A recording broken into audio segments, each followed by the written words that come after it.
તમારું સ્વાગત છે મારી ચેનલ શ્રી હરિ રસોઈમાં।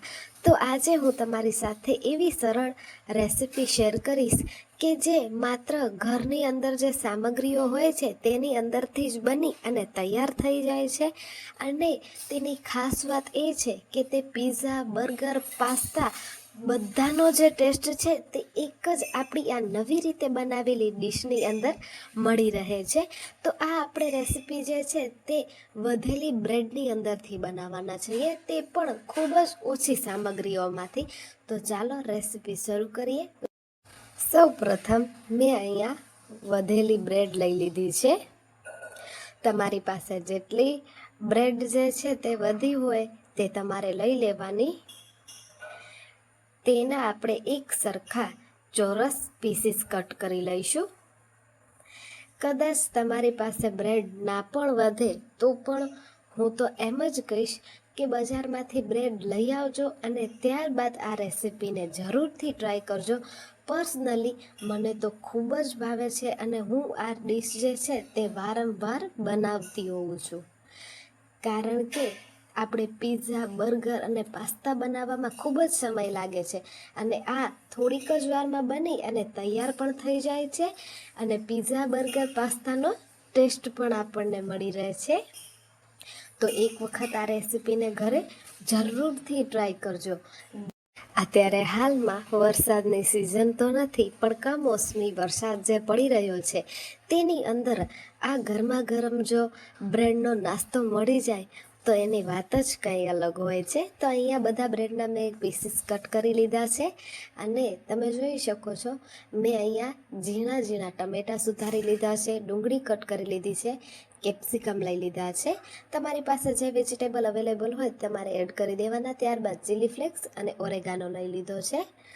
હવે આપણે ગેસ પર એક કઢાઈ મૂકી દઈશું, તેની અંદર બટર એડ કરી દઈશું। તમારી પાસે બટર અવેલેબલ ના હોય તો તમે તેલ પણ એડ કરી શકો છો। બટર આપણું મેલ્ટ થાય ત્યારબાદ તેની અંદર આપણે જીરું એડ કરી દઈશું। જીરું બટરની અંદર સારી રીતે શેકાઈ જાય ત્યારબાદ આપણે ડુંગળી એડ કરી દઈશું। ડુંગળીને આપણે સારી રીતે સાતળી લેવાની છે। તો અહીંયા ગોલ્ડન બ્રાઉન જેવી થાય ત્યાં સુધી સાતળી અને તૈયાર કરી લેવાની છે। ત્યારબાદ આપણે તેની અંદર કેપ્સિકમ એડ કરી દઈશું। ફરી એક વખત તમને જણાવી દઉં કે તમારી પાસે જે વેજીટેબલ્સ અવેલેબલ હોય તે તમારે એડ કરવાના, તો પણ તમારો ટેસ્ટ બહુ જ સરસ એવો આવશે। માત્ર ડુંગળી અને ટમેટાં હોય તો પણ ચાલશે। હવે આપણે ટમેટાં એડ કરી દઈશું। ટમેટાં એડ કર્યા બાદ આપણે સારી રીતે સાતળી લઈશું। તો અહીંયા આપણા જે વેજીટેબલ્સ છે તેને આપણે ઓવરકુક નથી કરવાના, માત્ર તે થોડા નરમ એવા થાય ત્યાં સુધી જ એને કૂક કરી લઈશું। અને હવે આપણે તેની અંદર સ્વાદ પ્રમાણે મીઠું એડ કરી દઈએ, જેનાથી ટમેટાં જે છે તેના અંદરનો કચાશનો જે ભાગ હોય છે તે નીકળી જશે। મીઠું એડ કર્યા બાદ સારી રીતે સતળાઈ જાય ત્યારબાદ 2 મિનિટ માટે આપણે ઢાંકણ બંધ કરી અને તેને થવા દેવાનું છે। તો તમે જોઈ શકો છો 2 મિનિટ બાદ ટમેટાનું બધું જ જે પાણી હતું તે બળી ગયું છે ને હવે એક વખત આપણે તેને સારી રીતે મિક્સ કરી લઈએ। થોડુંક ચમચા વડે મેશ પણ કરી લઈશું। તો હવે આપણે મસાલા એડ કરી દઈએ। સૌ પ્રથમ ચીલી ફ્લેક્સ એડ કરી દઈશું, ત્યારબાદ ઓરેગાનો, લાલ મરચું પાવડર એડ કરવાનું છે, થોડુંક એવું ધાણા જીરું પાવડર પણ એડ કરીશું। ત્યારબાદ તમારો મનપસંદ કોઈ પણ તમારે પાસ્તા મસાલો એડ કરી દેવાનો। હવે આપણે ટમેટો કેચઅપ એડ કરી દઈએ અને સારી રીતે મિક્સ કરી લઈશું બધા મસાલાઓને।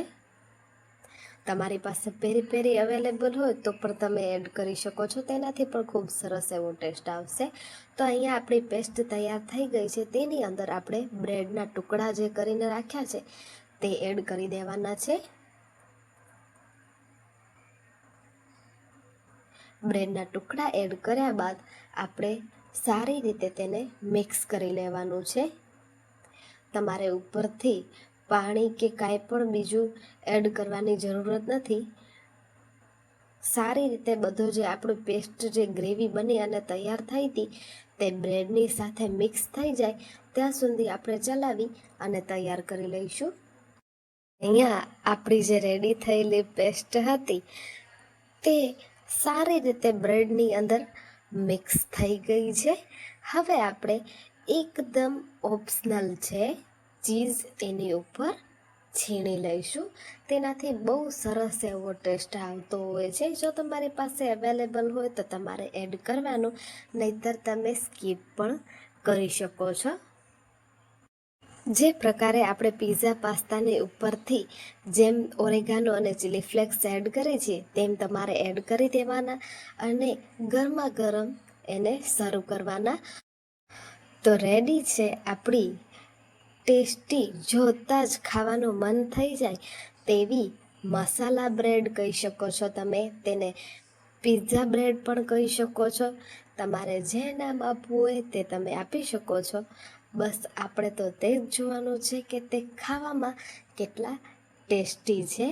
તો તમને મારી આ રેસિપી કેવી લાગી એ મને જરૂરથી જણાવજો. આજ માટે આટલું જ. ફરી મળીશું નવી રેસિપી સાથે. અને મારી રેસિપી ગમી હોય તો મને લાઈક, શેર અને સબસ્ક્રાઈબ કરવાનું ભૂલશો નહીં.